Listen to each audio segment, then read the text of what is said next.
इस बार मैं भी कर सकता हूँ, मैं भी कर सकता हूँ। फिर मैं यस कर देना ऊपर जाकर माइनस का z बार हो जाएगा, ठीक है माइनस तो कोई तकलीफ नहीं है, अच्छा ओके। आप जैसा कैलकुलेशन में मैंने बोला था कि ये चारों दूरियां होती है ना सब बराबर होती है, ये मॉड z है, ये मॉड ऑफ z बार है, ये सारी डिस्टेंस जो भी ऑब्वियस बात है, ये सब बराबर होगी, ठीक है ना। तो mod of minus z this is all equal. अच्छा सेकंड नंबर पे अगर किसी ने मुझसे z z बार कराया, मुझे पता है z का मतलब x साइड में, z का क्या मतलब होता है और z बार का मतलब होता है x माइनस साइड में, जिस दिन आप मल्टीप्लाई करेंगे आपको याद है ये बन जाएगा x प्लस y स्क्वायर, ठीक है। This is basically root over x plus y square का स्क्वायर भी कर सकता हूं, ऐसा भी कर सकता हूं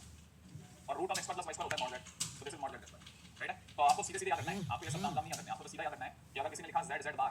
आपके दिमाग में आ जाना कि mod z square, that's it, ठीक है ना। अगर किसी ने ये बात बोली आपके दिमाग में थोड़ा ज्यादा अच्छा ये तो इसके बराबर है। अच्छा अब आते हैं थर्ड पॉइंट पे। अगर किसी ने ये बोल रखा है कि मॉडुलस z1 है, माने z अपने आप में यूनिट मॉडुलस है, अगर z अपने आप में मॉड z बराबर 1 है तो ऑब्वियस बात है उस केस में मॉड z का स्क्वायर भी 1 होगा। अगर मॉड z का स्क्वायर बराबर 1 होगा तो मॉड z खुद अपने आप में z बराबर 1 को शो कर देगा। इसका मतलब कल को अपने को z बार की जरूरत पड़ेगी तो वो 1 by z के बराबर होगा। तो जब भी ये स्टेटमेंट दिया जाता है ना, तो ये ऑटोमेटिकली समझाता है कि यार वो इंडायरेक्टली शायद ये वाली बात भी कहने को तैयार है,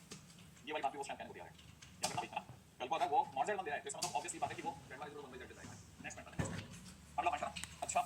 अब एक और चीज point number 4 which is very important, 1 upon z। अभी भी हमने देखा 1 upon z को हम लोग z बार क्या है हां। अच्छा अगर किसी ने 1 upon z बराबर में z बार से थोड़ा और आगे देखा कि मान लेते हैं इस तरफ में है ना, इस तरफ में z बार से ऊपर नीचे मल्टीप्लाई डिवाइड करता हूं, तो अगर मैं इस तरफ z बार से ऊपर नीचे मल्टीप्लाई डिवाइड करूंगा तो क्या आप इसे मॉड z मतलब z बार अपॉन में z bar is equal to z bar मानोगे, है ना। लेकिन अगर आप इसे और ध्यान से देख लो तो ये बन गया z बार अपॉन में कितना mod z square is equal to z bar, क्या आप एग्री करेंगे। तो इसका मतलब ये कि आपके लिए z square mod z square equal to 1 हो गया ना यार। अच्छा दूसरी बात अगर भाई ये खुद z बार के बराबर है तो आप दूसरी चीज ये भी समझ सकते हैं, ये भी z बार के इक्वल है, ये भी z बार के इक्वल है। तो इसका मतलब ये कि 1 upon z को हम किसी भी मोमेंट में z बार अपॉन में मॉड z स्क्वायर लिख सकते हैं। This is another very important routine work, ऐसे रूटीन वर्क की तरह से लीजिएगा इसे, क्या क्वेश्चन के दौरान हम कभी भी इस तरह पूछा गया अचानक से, ठीक है ना। ये अनदर वेरी इंपॉर्टेंट है, आगे चलते चलिए बहुत बहुत काम की चीज है, ठीक है। चलो हम लोग पॉइंट नंबर 5 से चर्चा करते हैं। पॉइंट नंबर 5 पॉइंट क्या कहता है, पांचवां पॉइंट कहता है इसके बाद ये सारी प्रॉपर्टीज तो वैसी प्रॉपर्टीज जो नॉर्मली सभी जगह पे अवेलेबल है, कभी भी मॉडुलस में z1 z2 मिलेगा, मॉडुलस में z1 z2 मिलेगा, तो ये दोनों अपने अपने घरों में जाएंगे, ठीक है। अगर by the way z1 z2 z3 होता था तब ये सब के सब अपने अपने घरों में जाते, ठीक है। इसी तरह से अगर मॉडुलस में z1 z2 हो जाए डिवाइड में भी हो जाए तब भी इनको अपना अपना घर मिलेगा। Very very important, very very important. इसके बाद आते हैं पॉइंट नंबर 7 सातवीं प्रॉपर्टी। सातवीं प्रॉपर्टी है मॉडुलस में z पावर n अगर है, माने आपको अगर समझ लो z क्यूब का मॉडुलस निकालना है तो बेस्ट ये है कि आप मॉडुलस निकाल के उसका क्यूब कर दो, one and the same thing. तो इसमें भी काफी सारे अच्छे क्वेश्चंस देखने को मिलेंगे, अभी तो सब सारी चीजें देखने यूजफुल है इसलिए अपने, ठीक है ठीक है। तो ये भी काम का हो गया, है ना। अच्छा अच्छा अब थोड़ा क्वेश्चन देख लेते हैं, ठीक है। क्वेश्चन की दुनिया में चलते हैं। क्वेश्चन में रखा है कि let z be a complex number, z be a complex number satisfying,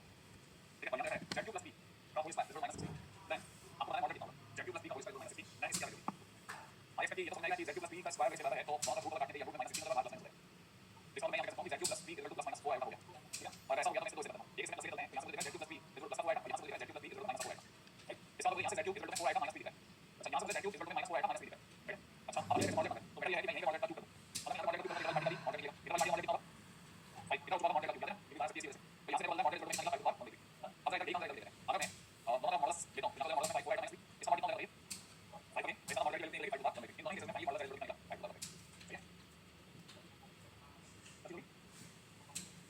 कोई ना ये ठीक है। अच्छा अब इसे क्या करें कि real part of z is less than mod z and minus of mod z and imaginary part of z is less than mod z and greater than minus mod z। ये हमें ट्रू है या false है, हमने वाला तरीका सही है या गलत है, ठीक है। हां जरूर करते हैं, ठीक है। तो ये आपसे सभी कुछ पता था, अगर किसी को पता real part of z क्या होता है x और ये होता है x square plus y square का रूट होता है ना। देखो अब आपसे वाली कोई वैल्यू होगी नीचे नीचे जो भी दिया तभी x स्क्वायर x को चाहिए, अगर y की वैल्यू 0 है किसी की वैल्यू 0 है दोनों केस में किसी की वैल्यू आएगी राइट साइड में वैल्यू x वैल्यू सही है। और ये से वैल्यू किसी को वैसे कोई शॉट ये अपने खुद के नेगेटिव वैल्यू बढ़ाएगा, खुद के नेगेटिव वैल्यू बढ़ाएगा, सही है। सेम वे कोई भी नंबर होगा वो अपने root x plus y square भाई और ये हमने root x plus y square ये भी बढ़ाएगा, इसलिए हमने सभी से किसी तरह कोई शॉट मतलब ये पकड़ दिया, ठीक है। अच्छा अब आप क्वेश्चन करते हैं, क्वेश्चन करना होता है। क्वेश्चन है कि अगर यूनिवर्सिटी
बॉर्डर फॉर्म बॉर्डर का मतलब है -1 2 है तो ये बेसिकली ये representing distance between z and -1 2 अच्छा और ये डिस्टेंस हमेशा कितनी है दूसरा तो it is representing constant distance ये हमेशा constant distance between this and this result आपको शो कर रहा है तो किसी फिक्स पॉइंट से किसी वेरिएबल पॉइंट किसी फिक्स पॉइंट से किसी वेरिएबल पॉइंट की डिस्टेंस दूसरा बदल रही है तो क्लियर कर सकता ठीक है तो किसी सर्कल लिखता हूं व्हिच इज अ सर्कल ये तो सर्कल है सर्कल हुआ लेकिन फिक्स पॉइंट से किसी हमेशा सेम नहीं वो सर्कल हो गया तो अब सेंटर था वो अब -1 2 कर दिया अब तो दूरी हम समझ लिए shade of my radius with इसलिए क्या समझना चाहिए इसलिए समझना चाहिए कि जब भी z - z समथिंग फिक्स होता है तो it always going to be a circle इसका मतलब अभी भी मुझे z - z मिला ठीक है इसका रिजल्ट क्या होगा अगर अभी मुझे मिला then it is circle then it is a circle ये हमने सर्कल रीजन जिसका सेंटर z है जिसकी रेडियस a है तो ये बहुत ही काम की चीज है इसे अलग से बोल दूंगा ये अलग से बोल दूंगा बहुत काम की चीज है ठीक है आगे से बोलना ठीक है बहुत तरीके से कुछ बना ठीक है बिल्कुल सही बात एकदम सही बात अब ये किसी ने बहुत प्लस में z - z का स्क्वायर प्लस में z - z का स्क्वायर इसमें कोई कांस्टेंट a जैसा है ठीक है ये कैसे अब ये काम शो कर रहा है ये बेसिकली फैक्टर शो कर रहा है ऐसा बोलेगा ये फैक्टर शो कर रहा है ठीक है किसी का स्क्वायर प्लस किसी का स्क्वायर a को हम कोई किसी का स्क्वायर लेकिन हम ये नेगेटिव तो क्या होगा ये फैक्टर से अभी फैक्टर से फैक्टर को कैसे करती है और राइट एंगल है हमेशा कोई ऐसी कौन सी जैसे फैक्टर करना है सही सर्कल हमेशा बड़े वाला फैक्टर को राइट एंगल और हमेशा ये किसी का जो कि या जो आप यूज कर रहे हो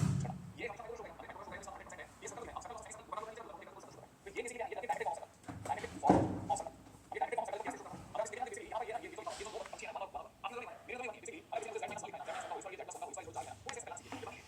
प्लस माइनस जो होगा ये जैसे ये एक z है और दूसरा भी एक z है तो माइनस है ना माइनस तो हर वाला होना चाहिए और पीछे वाला 1 0 है आप समझो अच्छा ये जो लिखा हुआ है ना इसमें तो माइनस नहीं है सर तो एक माइनस क्रिएट करना पड़ेगा तो बेसिकली ये लिखा हुआ है मॉडुलस में z माइनस माइनस 1 अब ये z प्लस 1 बनेगा तो माइनस तो देखना ही है अच्छा अगर आपने देख लिया तो दूसरा पॉइंट विल बी -1 वो कहलाएगा -1, 0 और -1, 0 मतलब -1 प्लस 0 आएगा का स्क्वायर बराबर 4 अब ये 4 जो है ना डिस्कवर भी विचार करते हैं 4 बेसिकली 2 का स्क्वायर भी कह सकते हैं आप अब जरा समझिएगा z क्या चीज है z अपने आप में यहां बैठा हुआ है थोड़ी सी देर ऐसा मान लीजिए ये जो पॉइंट है ये वाला पॉइंट हो गया -1, 0 ये पॉइंट हो गया आपको कोई तकलीफ नहीं होगी z की ये जो दूरी है ना mod z plus 1 mod z -1 mod z plus 1 ये जो डिस्टेंस है ये जो डिस्टेंस बन रही है ये mod z -1 अब आप सोचो और ये जो डिस्टेंस है ना इसे 2 होना चाहिए अगर इसे 2 होना चाहिए तो 1 इधर रख लेते हैं 1 इधर रख लेते हैं और इधर पे चला जाएगा क्या कहता हो क्या ये वाला 1 2 हो गया क्या अब देखो 100% हमारा पाइथागोरस सेटिस्फाई हो गया इसका स्क्वायर प्लस इसका